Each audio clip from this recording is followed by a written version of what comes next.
بسم الله الرحمن الرحيم. يا أيها المزمل قم الليل إلا قليلا نصفه أو انقص منه قليلا أو زد عليه ورتل القرآن ترتيلا إنا سنلقي عليك قولا ثقيلا إن ناشئة الليل هي أشد وطئا وأقوم قيلا إن لك في النهار سبحا طويلا واذكر اسم ربك وتبتل إليه تبتيلا رب المشرق والمغرب لا إله إلا هو فاتخذه وكيلا واصبر على ما يقولون واهجرهم حجرا جميلا وذرني والمكذبين أولي النعمة ومهلهم قليلا إن لدينا أنكالا وجحيما وطعاما ذا غصة وعذابا أليما يوم ترجف الأرض والجبال وكانت الجبال كثيبا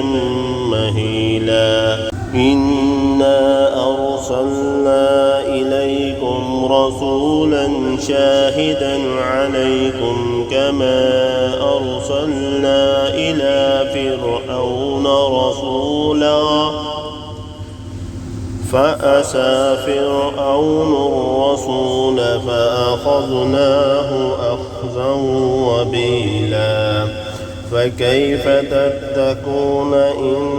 كفرتم يوما يجعل البلدان شيبا نصف ماء منفدر به كان وعده مفعولا إن هذه تذكرة فمن شاء اتخذ إلى ربه سبيلا إن ربك يعلم أنك تقوم أدنى من ثلثي الليل ونصفه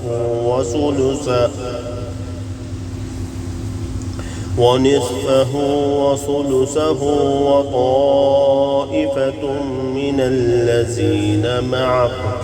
والله يقدر الليل والنهار علم أن لن تحصوه فتاب عليكم فاقرؤوا ما تيسر من القرآن علم أن سيكون منكم مرضى وآخرون يضربون في الأرض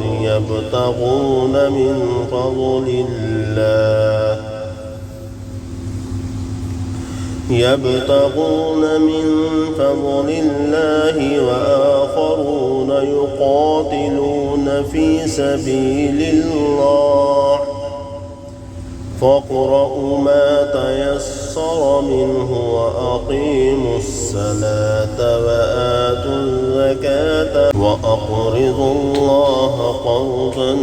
حسنا وما تقدموا لأنفسكم